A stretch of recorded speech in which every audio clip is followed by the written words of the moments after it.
very optimistic. Obviously, Iran did suffer due to very unjust sanctions on its energy industry.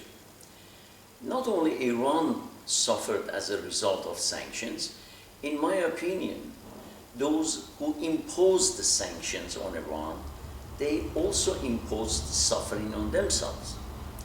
Because remember what happened in 2008. So we had a global credit crunch or credit crisis. So therefore, I believe when the sanctions are lifted, it is not only Iran would benefit, it would be perhaps Iran and its trade partners, both are going to benefit, which obviously EU has always been a major trade partner with Iran, particularly Italy, Germany, France, and others. I'm very optimistic that when sanctions are lifted, we are entering a new era of doing good business together. And with regard to energy industry in particular, now we are facing a very different world. When sanctions started on Iran, we were in conditions on energy market that everybody was talking about peak oil. Oil is going to run out. And therefore high prices for different reasons until 2008 that market crashed. Now the sanctions are going to be lifted, but now we are in an era everybody talks about peak of demand.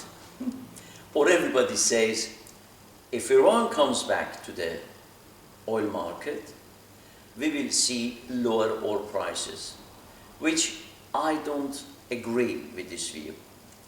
I believe the return of Iran to global oil market will bring somehow a kind of stability. You may ask, how? The answer is what President Rouhani said in Davos in 2014. And he suggested, now the time has come for producers and consumers to get together. Why we have volatility in the energy market? It is because of intermediaries. Intermediaries or speculators, they earn their income from the pocket of the producers and from the pocket of consumers. It is the fact that producers like Iran, they would like to have as high as possible the price for what they produce, but they all want the price to be stable and predictable. Why? Because they count on that price for setting their budget. The same applies to the consumers. Consumers would like the price to be as low as possible, but yet they want it to be stable because they also have to think of their budget for each year, 5 years, or whatever is their plan. President Rouhani's view was in Davos 2014 to get around this global economic problem.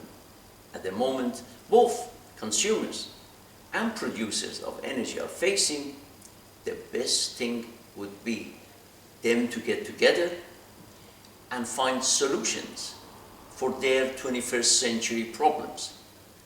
The problem is we have 21st century problems and our solutions are still belongs to 20th century, like sanctions.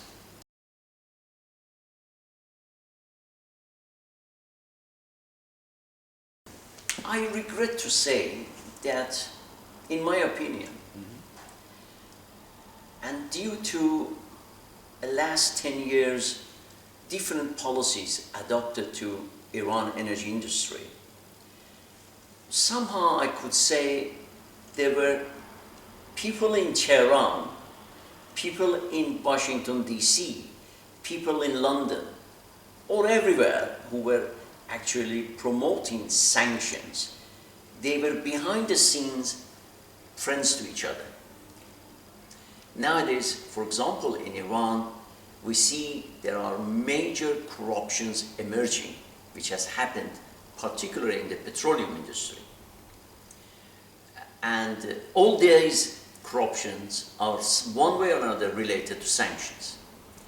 We also see similar corruptions, scandals, are emerging elsewhere in the world, like in Brazil, China, US, somewhere else, particularly also in Europe. Therefore, as a result, Iran previous administration for last 8 years or 10 years, they actually controlled the economy, and they are still doing it, despite the government changed. But in my opinion, still the previous government policies, like paying subsidies in cash to people's pocket, it still continues.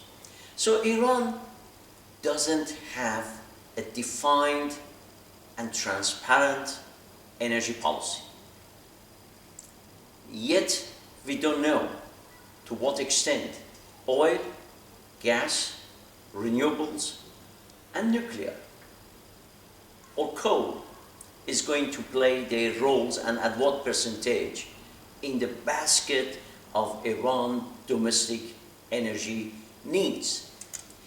On the other hand, previous governments very much in a hurry, especially during the last 2 years of their government, they privatized energy industry. Refineries, petrochemicals, power generating plants are privatized. Who bought them? Oh, yes, they said it is sold at the stock exchange. But I could say is a combination of what was wrong in privatizing energy industry in Europe, deregulating, and also privatizing energy industry in Russia during the Yeltsin era. So a combination of these two happened in Iran energy industry. So today, as an Iranian energy expert, I'm concerned because my national energy security very much directly linked to the energy which is provided, supplied especially, for the domestic use. So my national security and national energy supply in Iran, both are under question. And what I'm expecting from sitting government, President Rouhani's government, to define a transparent and new energy policy. And in post-sanctions, that is a must. And they should do it at the shortest term possible, rather than waiting for another, whether they come back to office or not. And that is a big problem that the Iran government has to resolve.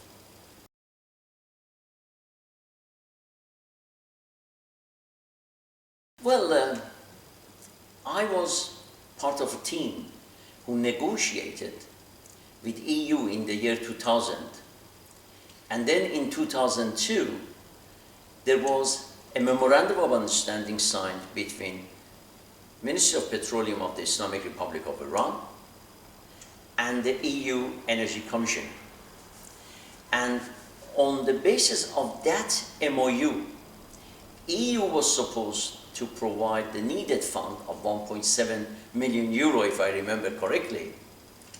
And Iran was supposed to provide facilities in Tehran, which we did at the Institute of International Energy Studies. And then EU went to the tender, and a French consultant was even selected. So a center which named Iran-EU Energy Cooperation, a study center, was set up. But Iran honored its signature on that MOU, I regret to say EU didn't. And that MOU did not become materialized, but it has never been cancelled.